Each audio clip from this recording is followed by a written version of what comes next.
Welcome to the Nonprofit Exchange. Stories, tools, and wisdom shared by leaders for leaders to help you raise the bar on your own excellence and release the potential inside of you. Now, here's today's show. Welcome to the Nonprofit Exchange. I'm Hugh Ballou, the host. I'm also the founder and president of a nonprofit called Center Vision Leadership Foundation, where we teach that synergy is what we create with our teams around the vision. We do important work. It's important that we're able to communicate that to people. Therefore, we build synergy internally, externally. So today, I've got a very special guest. And so we're going to get into the topic of today, and it's not about the money. So we'll talk about that just a little bit more. So my guest today is Jeff. Jeff, say your last name, please. Schreifels. He empowers nonprofit leaders to raise the bar for their leadership, strategy, and impact. So he's an important guest because this is a topic that comes up a lot in my world. Jeff is principal of Veritas Group, co-author of It's Not Just About the Money. Jeff has trained thousands of fundraisers and nonprofit executives on what he calls the Veritas way. We'll talk about that. It's a proven system that helps organizations move from transactional fundraising to transformational relationships with their donors. So, Jeff, it's not just about the money. What's your journey and what led you to do this work with philanthropy? Well, Hugh, if I have to really look back, it really started with my father. Hmm. So my dad was a working class guy, was in the Navy, and then he became an electrician. And one of the things, though, that it was really important for him is to give away his money, even though he didn't make a lot of money. Every week, he would call us around the breakfast table after he got paid, and he would show us his paycheck. And then from there, he'd start writing checks out to charity.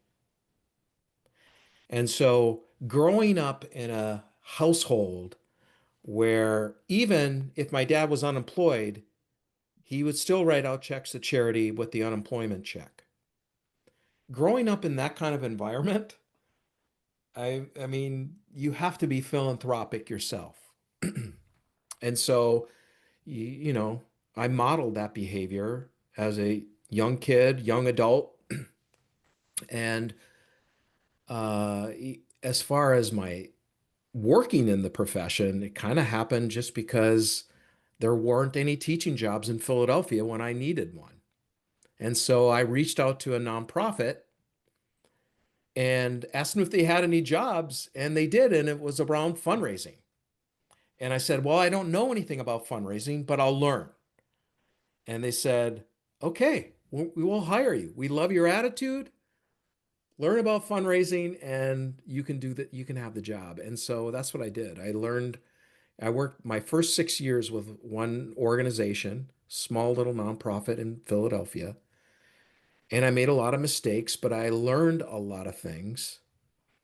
And then I went to another nonprofit in Philadelphia, a little larger, and I learned more things about fundraising.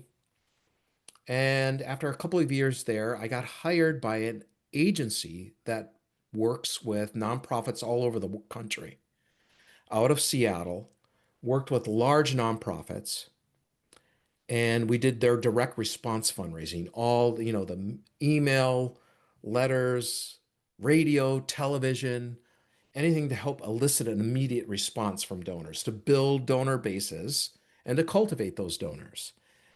And did that for 12 years. And then the former owner of what was called the Domain Group back then, and I, Richard Perry, got together in 2009, and he sold Domain, and then he took his own little part of it, was dealing with some major donor stuff that he was only doing himself because he really liked major gifts. And I did too because I worked as a development director, and we came together and took his little consultancy thing that he was only doing on his own, and we formed Veritas Group in my living room in 2009. And so it was the two of us in 2009, height of the recession. and and today we have over 40 of us working all over the world, consulting with nonprofits and helping them create, build, and manage mid and major gift programs.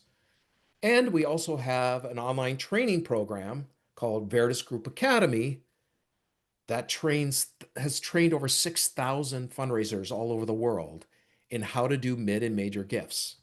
And so it's been quite a journey. It's been super fun. And here's where we are today. I'm talking to you. I love it. That's a good story. So, fundraisers. Yeah. Um, this is a two-part question. Okay. Did anybody learn to be a fundraiser? And then what misconceptions do you see and how do people overcome those to be a fundraiser? That's a good question. I do think anyone can be a fundraiser. Um, you don't have to be an extrovert. I've seen really good introverts be great fundraisers. But what it takes is the ability to, one, allow yourself to understand what fundraising really is all about, and to understand that you are the bridge between a donor and their passions and interests and their desire to make a change in the world and everything that that nonprofit does. And you have to be excited about your mission, the nonprofit's mission, and the donor, because you have to bring them together. And so if you're a person, anyone can, embrace that philosophy. If you can embrace that, you can be a great fundraiser. So we have this opinion in the nonprofit world that, oh, we're going to put good people on the board and they'll raise all the money for us. We can't really expect board members to be fundraisers, can we? Not like you would if you had your own full-time fundraiser working with you. If you properly set the board up and help them understand what fundraising is about, and you, in a sense, treat your board kind of as your staff and hold them accountable, and that they're willing to be held accountable, you can be pretty successful with your board in bringing people on in their sphere of influence and raising funds, but it's not common. It's something that can be done though. Um, but it definitely needs to be led by a professional fundraiser, someone that is leading that process with the board. So relying them, go on the board and hey, just go out and raise some money without any direction or focus or accountability, it'll be a disaster. And they're not professionals. I mean, they might They're be, not professionals, no, but they're they good. have passion, right? They have a passion, Yes. and So you can take that passion and help them.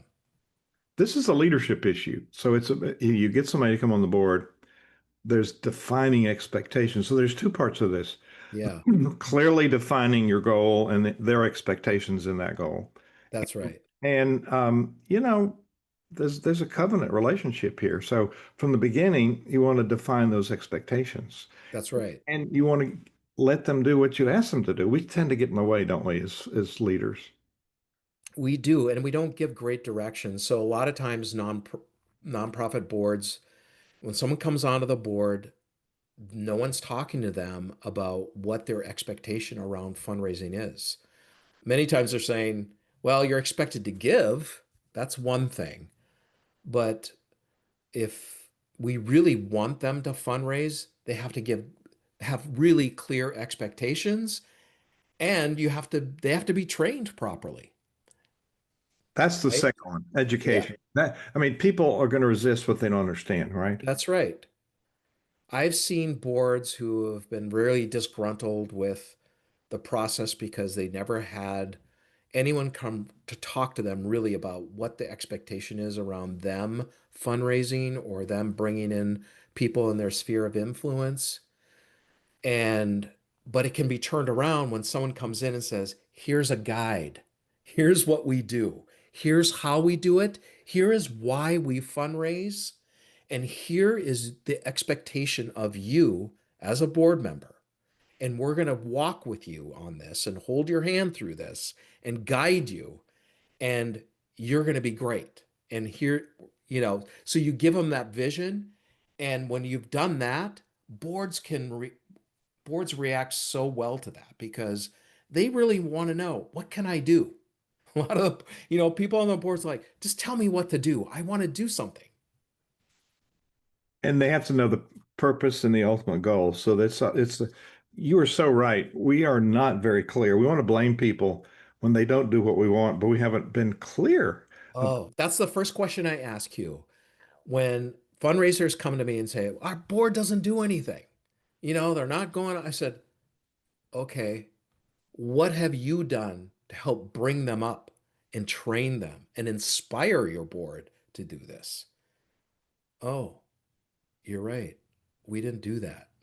Well, you can't expect your board to just all of a sudden be super fundraisers without that inspiration, without that training, without the expectations, goals, all the accountability that goes into that. But if you have that, I've seen boards raise tons of money and bring in new donors for you. They have specific relationships with people that you don't. And collectively, if you got a really active board in the community, they know a lot of people. So Exactly. if you're coming by watching this live stream, we're talking about philanthropy today. This is about fundraising. So, Jeff, Yeah. um, define philanthropy for us. We think it's about the executives puffing the cigar and writes these big checks. That's not it, is it? Well, technically, the word philanthropy is about love of humanity. That's what it is, right? But we seem to have this idea that philanthropy is just, it's really about money, getting money, bringing in the money. And what we know is that philanthropy or fundraising is really about building real, authentic relationships with people. And it's about understanding the donor's passions and interest and why they have those passions and interest. What drives that passion and interest? It's about understanding that they want to help change the world and be, in a sense, an extension of your mission to make that happen. And so that's what it's about, building those relationships. And when that is done well, the money follows. Always. When that's done well, the money always follows. When you chase money, you might get a gift or two, but you will most often lose the relationship because you're not being authentic. And donors are savvy people, especially those that we deal with, mid and major gifts. They're smart people. They've done a lot in their life to actually have the ability to give major gifts. And that's also a thing that you have to build that trust with a donor because many of those donors are leery of people asking for them for money. Is that person real? Are they authentic? Can I trust that person? And you, as a fundraiser, your job is to build that trust and be authentic. And when you can do that, that is when a donor will feel comfortable enough to be able to provide those transformational gifts. So if I'm hearing you right, it's not about the money. It's really about the donor and their journey supporting the impact of your work, correct? Yes. And it goes back to this even further, Hugh. I say this, you know, nonprofits think that their mission is about the thing that they're doing that changes the world. That's it. The mission is we're going to help children in Africa have food and medicine. Okay. And so that's what they think their mission is. And that is part of your mission. But what most nonprofits fail at is that their mission also is they have a responsibility to their donors to find joy in their giving. They have a responsibility to their staff to find a joy in their work. And they also have a responsibility to the community in which they serve it, that those people in the community are stakeholders of that organization as well. But most nonprofits only focus on that thing that they're doing every day. So what happens is, and this is why we see fundraisers, especially major gift fundraisers, are leaving every 13 to 15 months. The high turnover of development teams are extraordinary. It's really sad. And this is because the nonprofit has lost their way about what their mission encompasses. They're not looking as their staff as part of their mission. They're not caring for them. They're not training them. They're not giving them the resources necessary to be really good at their job. And on the donor side, they're not, if you look at the back end of a donor, how long does it take to receive a thank you? How long does it take to report back on the impact of that donor's gift? Do you have resources available for the development or for the program team to be able to report on that impact? All of those things would be taken care of if we really thought of them, the staff and the fundraising team, and donors as part of their mission. And we don't do that. We don't. And I think it's a matter of planning and budgeting partially. I mean, that's not one answer for all of it, but we don't budget for those things, the follow-up communications. That's Having, because we don't believe they're part of the mission. yeah, They're a way to get our mission done, yeah, right? And yeah, so then what happens is yeah. that you get all this burnout, people leave, they're unhappy, donors, the attrition rate, the retention rate of donors is poor. Why? Because we're not treating them well. They go off to somewhere else because we're not reporting on impact. All of those are decisions that organizations make whether of how they believe in their donors and their staff. We are at a place in our life where we support a number of charities and churches where we live and outside of that. Awesome. And it's disappointing how little communication we get. There's no conversation of we've been good stewards of your money. Here's what's happening. Exactly. We only hear, oh, it's time to give money again. We haven't heard a thing. Sometimes we don't even get an official thank you. It's just a receipt. You know how many thousands of donors over the years I've heard that same story from? So many donors are disillusioned with nonprofits because they don't do that well at all. I've got so many stories of how nonprofits fail at this because they don't look at their donors, they don't look at their staff as part of their mission. And we lose track. And it's all about getting this thing done.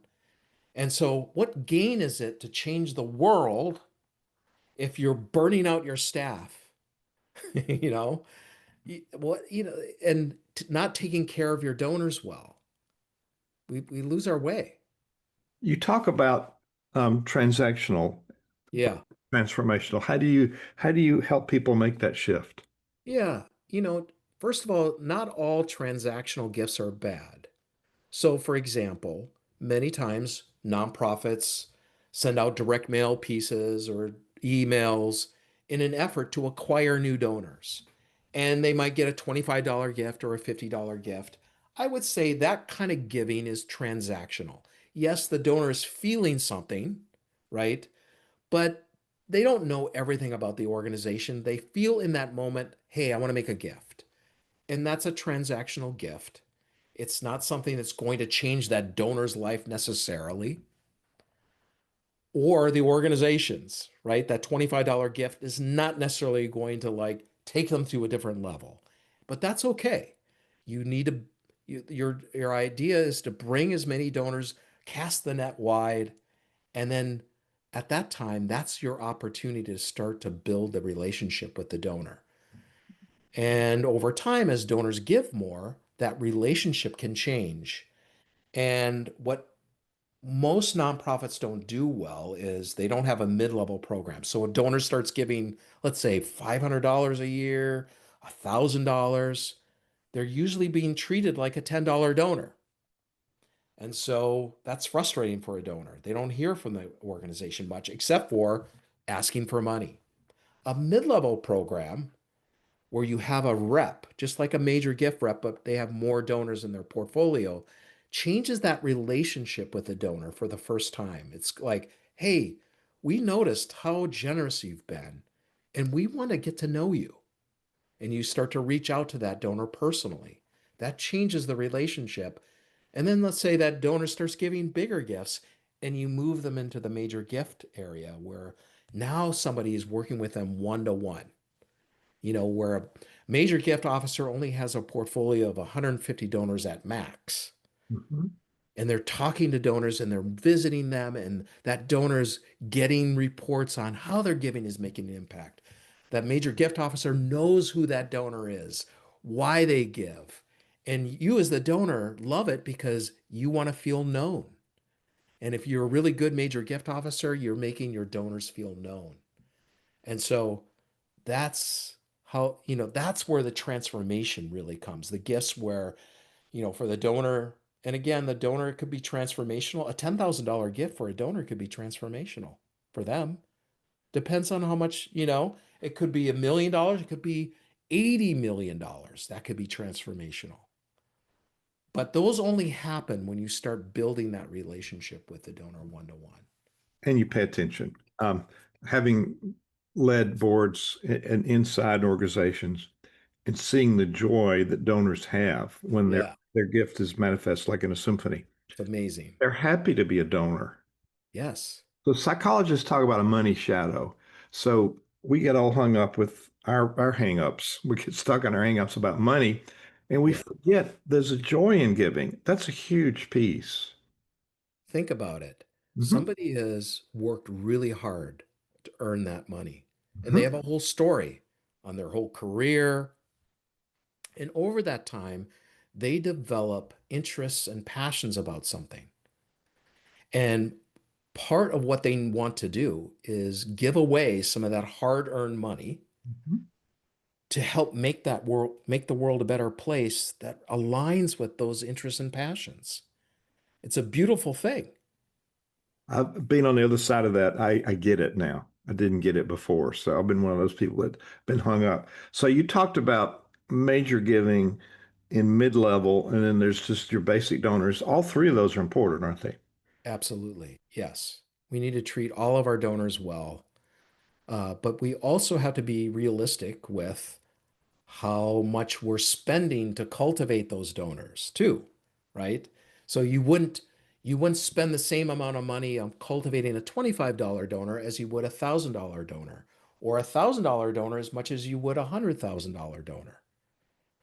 So, because we have to be good stewards of the organization's expenses as well. But that doesn't mean that every donor is not important. They are. But we need to cultivate them well in the best cost-effective way and manner as possible. So I do know that the majority of all nonprofits generate the majority of their revenue from private donors. Is that correct? Most do. Some large organizations, like for example, like American Cancer Society, most of their revenue comes from the events that they do, direct response that they do, huge because they have donor bases of over 1 million donors, right? So they do have a major gift program when we help them build that for them. But when they first started, it was pretty small compared to the overall revenue that the organization makes. But that's a handful of organizations, Yeah. right? Yeah. But the majority, yes, the majority of nonprofits bring in most of their revenue, or should be, from the top 5% of their donors. So this is a critical area to understand. Yeah. That's where I was headed with that. So I think we want to talk about your website. I'm going to show your website, and then ask you to tell people what they're going to find here. I let Okay. it got to find it again. So we have people that are watching this, are listening to this Yeah. as well. So I've got it now. Let me share it. So what's the link, Jeff? It's veritasgroup.com as you got up there. And one area I'd focus on, Hugh, is our resource tab up there at the top. One of the things that we believe at Veritas is that everything that we know and know how to do, we want to give it away. And so over the years, this has been our philosophy that we wrote a blog. We've had a blog now since 2011. I think there's almost 2,000 blog posts, Hugh, over that time. Hmm. Podcasts, we have webinars, free webinars. We have over 25 white papers. We've written a couple of books. We have a free donor assessment there's all kinds of, just if you click on the resources tab, there's all kinds of free resources for you so that no matter how small or big you are, there's something that you can have that can help you in your work. Because we're all about coming alongside the frontline fundraiser, mid-major gift officers, and helping them be successful. And so It's, anything it's, that it's spelled VeritasGroup. And in my brain, I couldn't say it. Veritas, T-U-S. Veritas, yes, Yes, that's important. And you're helping us know how to educate ourselves and our stakeholders.